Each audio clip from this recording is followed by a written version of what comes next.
Pay attention to what you feel called to watch right now. See, if you're anything like me, and I feel like my collective, if you've been watching me for a while, we've been leaked up in the ethers. We've gone into a little bit of another hermit mode.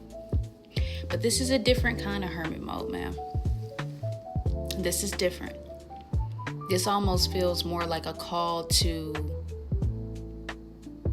deeply reflect. And we've gone into these reflection phases before, but this feels like more of a moment to be understanding of what's about to be released.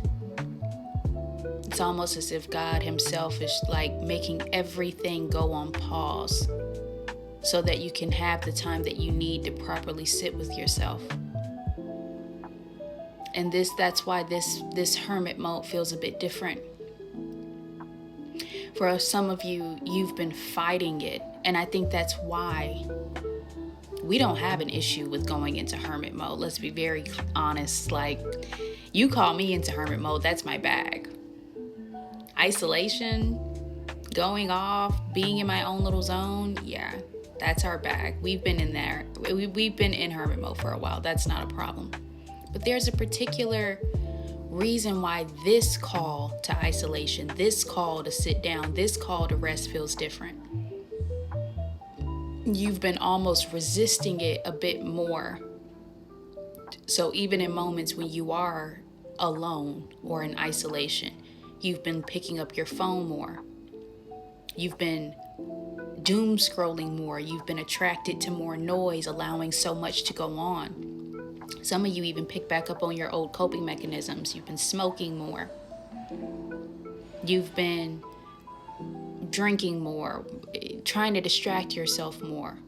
Doom scrolling is really heavy as well. Allowing all the noise to come back in is because there's a certain level of resistance that you're embodying when it comes to this level of silence.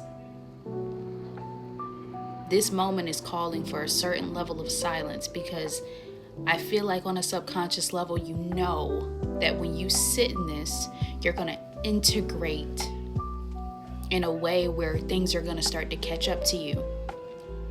How exhausted you really feel. The reality of the things you're about to leave behind. Where you are, your emotions. There's a grief. There's a silence associated with not knowing where you're headed next, what you're going to do, how things are going to work out. A reality that will catch up to you once you allow yourself to sit in this level of silence. It's almost like it's the final phase that's required of you before you step into something new. And it's unavoidable. God isn't going to let you just up and leave this. This part is important, which is why there's nothing you can do to fight it off. You can drown yourself in noise, and still God is going to require at the end of that, I still need you to come here and sit down though. Because this part is important.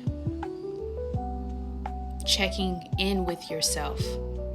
Allowing yourself to grieve. Allowing yourself to accept that this is over. You've been rushed into certain things. You've gone through one heartbreaking experience to the next without having anything even remotely close to this. You haven't, there were at a certain point in your life, it was back to back to back, heartbreak. You jumped out of one relationship, gave yourself some time to heal and be with yourself. Boom, next heartbreaking relationship. Like it feels like there was never a moment of rest to just allow yourself to be and sit with what just happened. And God has literally cleared the schedule for you. He has cleared your schedule on your behalf. And it's it's interesting how that pans out, right? Because what this can look like is you can be applying to tens and thousands and hundreds of thousands of jobs and no one has called you back, not even the jobs you qualify for. You can be making all the plans in the world to go out, to avoid, to be around a whole bunch of different people. But when you get there, you're a bit too overstimulated So you have to leave early if you even go out. Or all of a sudden you try to go out and you feel tired. You'll know when God is actually the one pulling you out, even if you're apprehensive to it. But when it's time for you to come here and sit down, you'll know when it's God that's the one that's clearing your schedule as well. There is a level of silence that is required of you before you step into anything else. And God's going to make sure your schedule is cleared. It's an appointed time with Him. Oh, that makes me emotional. It's an appointed time. You cannot avoid this.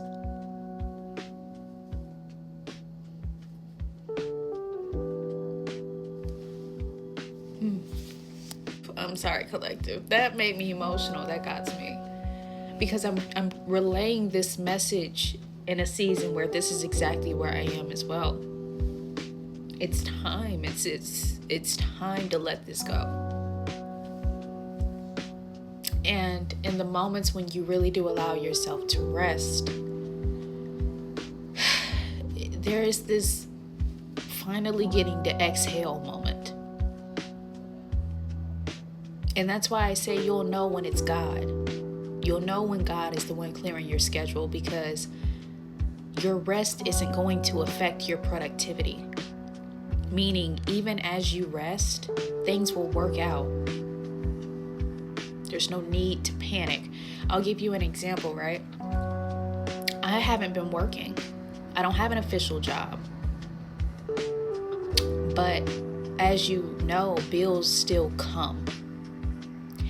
And I was living off of my savings at one point, and have gotten to the point where now my savings has run out. And there's a level of panic associated, and a level of rush, and a level of I can't rest. I don't have the time to sit with you. I don't have the time to do this. I don't have the time to tend to my emotions. And so I was dealing with that, only to find out that towards the first of this month, there was a program that was backlogged that took care of the majority of my rent to where it was still able to be paid. And that was primarily what I was focused on and panicked about. How am I going to pay my bills? And they still got handled. How am I going to be able to do this and do that? And things around me are still working without my effort. So it's no longer a matter of, it's no longer an excuse. It's almost as if God is like, I got that. I need to talk to you. I need to check in with you. How are you? And that can be a bit frightening, especially when your normal, what you actually do, the mask you wear has a lot to do with people pleasing and putting yourself on the back burner. Like, the concept of rest can feel a little unimportant when you're panicked so much like that. But I've got a feeling if you're drawn to my voice, specifically to this video, we're coming up on a time where it's like you're gonna start to put those habits and those things, those distractions down so that you can properly check in with yourself. And I have a feeling that in those moments, like, that's when the wisdom, so that's why I said in the beginning of the message, pay close attention to what you feel drawn to watch right now. Because it's interesting. As I'm resting, I'm being called to watch more movies and more TV and listen to more music.